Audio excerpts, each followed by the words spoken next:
சூடான காஃபி எடுத்து என் தம்பி மூஞ்சியில் ஊற்றிட்டான். ஊற்றிட்டு கழுத்தை நெரிச்சு கீழே ஆளை உட்கார வச்சுட்டு ஏறி உட்காந்துட்டு இருந்தேன். நான் ஒரு 4:30 மாதிரி வந்தேன். வரும்போது ஒரு கார் என் வீட்டு வாசல் முன்னாடி, அதாவது என்ட்ரன்ஸை பிளாக் பண்ணி இருந்துச்சு. ஸோ நான் காரை, ஏன்னா இது உங்களுக்கே தெரியும் 7H பஸ் போகிற ரூட், ரொம்ப நேரம் வண்டியை வெளியில் பார்க் பண்ண முடியாது. ஸோ நான் பார்க் பண்ணிட்டு எல்லா கடையிலையும் கேட்டுட்ருக்கேன், யார் இந்த வண்டியை விட்டாங்க, உங்கள் கடையில் வந்தாங்களான்னு. யாருமே தெரில அப்படின்னு. ஸோ ஒரு 20 மினிட்ஸாக நான் எல்லாரையும் கேட்டுட்டு வீட்டுக்கே ஃபோன் பண்ணேன், யாராவது நம்மளை ரிலேட்டிவ் யாராவது வந்திருக்காங்களா, இல்லை காரை இங்கே விட்டுருக்காங்க அப்படின்னு.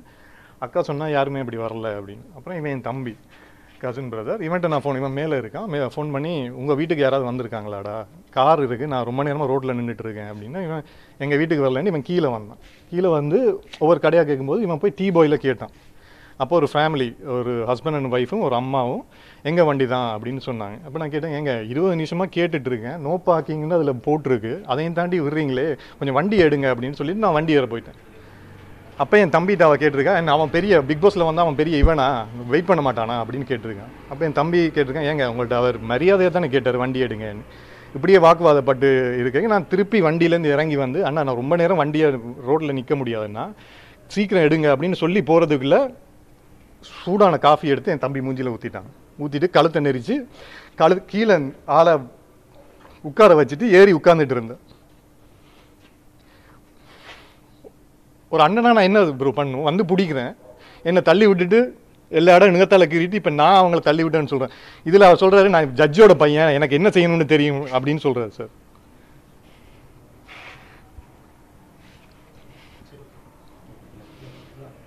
இல்லை சார், இது ஏதாவது ஒரு பிரச்சனை இப்படியே ஜட்ஜோட பையன் நான் என்ன சார் பண்ணுறது?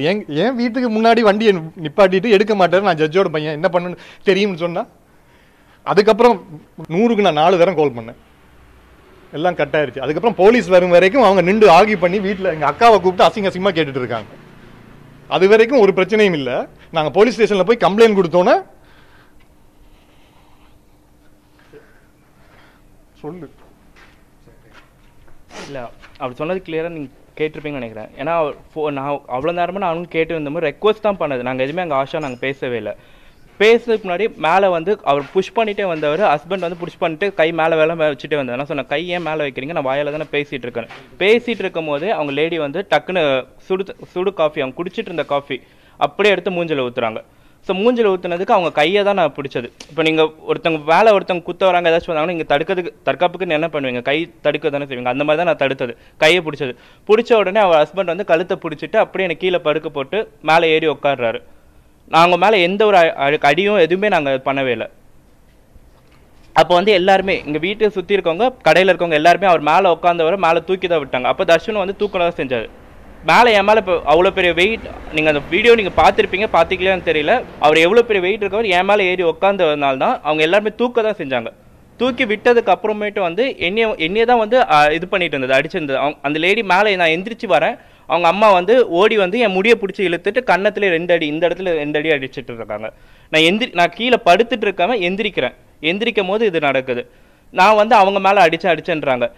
எங்ககிட்ட சிசிடிவி இல்லை, கேமரா இல்லை, ஓகே. பட் ஆனால் நீங்கள் நடந்தவங்க இங்கே இருக்கவங்க கிட்ட யார்கிட்ட வேணால் கேளுங்க. கேட்டு பார்த்தீங்கன்னா என்ன உண்மை நடந்துச்சுன்றது கிளியராக அவங்களே சொல்லுவாங்க. யார் அப்யூஸாக பண்ணாங்க, யார் மேலே கை வச்சாங்க, என்னென்ன பண்ணாங்கன்றது எல்லாருக்கிட்டையும் நீங்கள் அவங்கக்கிட்ட கேட்டாவே கிளியராக தெரியும். சண்டை முடிஞ்சதுக்கப்புறம் நின்று பேசிகிட்டு இருக்காங்க சார். அப்போல்லாம் நெஞ்சு வலி வரலையா சார்? 2 hours 3 hours பேசிட்டு இருக்காங்க எங்களோட அசிங்கமா. எங்கள் அக்காவை கூப்பிட்டு கெட்ட வார்த்தையாக பேசிட்டு இருக்காங்க. இதில் ஒரு 50 பேர் நின்று இருக்காங்க. யாராவது ஒருத்தர் சொல்லிட்டு நாங்கள் ஏதாவது பண்ண ஒன்று. இதில் வாசலே நின்று வண்டி எடுக்க மாட்டேன், நான் ஜட்ஜோட பையன், உனக்கு நான் யாருன்னு காட்டுறேன்னு சொல்லி நின்றுட்டு இருக்காரு. எங்கள் அக்கா வந்து கையெடுத்து கும்புற கெட்ட வார்த்தையெல்லாம் அந்த அம்மா பேசுகிறாங்க. எங்கள் அப்பா எனக்கு ஜட்ஜோட பையனா இல்லையான்னு தெரியல, ஆனால் வார்த்தை நான் யாரு ஜட்ஜோட பையன்டா, எனக்கு என்ன தெரியும், உன்னை ரிமாண்ட்ல வைக்கிறேன் பாரு அப்படின்னு பேசிட்டு ஒரு மனுஷன் நான் ஏதோ பண்ணிட்டேன்டா உடனே ஹாஸ்பிட்டல் போவாங்களா இல்லை 2 hours எக்ஸ்பிளைன் பண்ணுவாங்களா சார்? ஜட்ஜோட பையனா என்ன வேணாலும் பண்ணலாமா சார்? நான் கம்ப்ளைண்ட் கொடுத்துட்டோம். போலீஸ் வந்து எல்லாரையும் போகும் வரைக்கும் அவங்க நின்றுட்டு தான், இல்லை நான் போக மாட்டேன்னு நின்றுட்டு இருந்தாங்க. அதுக்கப்புறம் நான் ஸ்ட்ரைட்டாக கம்ப்ளைண்ட் கொடுத்துட்டு ஹாஸ்பிட்டலில் போய் டிடி இன்ஜெக்ஷன் போட்டு வரைக்கும் ஒரு இதுவும் இல்லை. இப்போ அது திடீர்னு அவங்க ஹாஸ்பிட்டல் அட்மிட் பண்ணிட்டு ஏதோ பண்ணிட்டு கேஸ் போட்டுட்டு இருக்காங்களா, எனக்கு என்னன்னே புரியல. சரி, இப்போ இது வந்து காமன் மேனுக்கு நீங்க நடந்ததுக்கு சொல்றீங்க, எப்படி வருதுன்னு நான் கேக்குறேன். இல்ல இப்போ இதுவே வந்து மீடியா பர்சன் யாராவது ஒருத்தர் சொல்லிட்டு நான் கை வச்சேன், இல்ல என் தம்பி கை வச்சான்.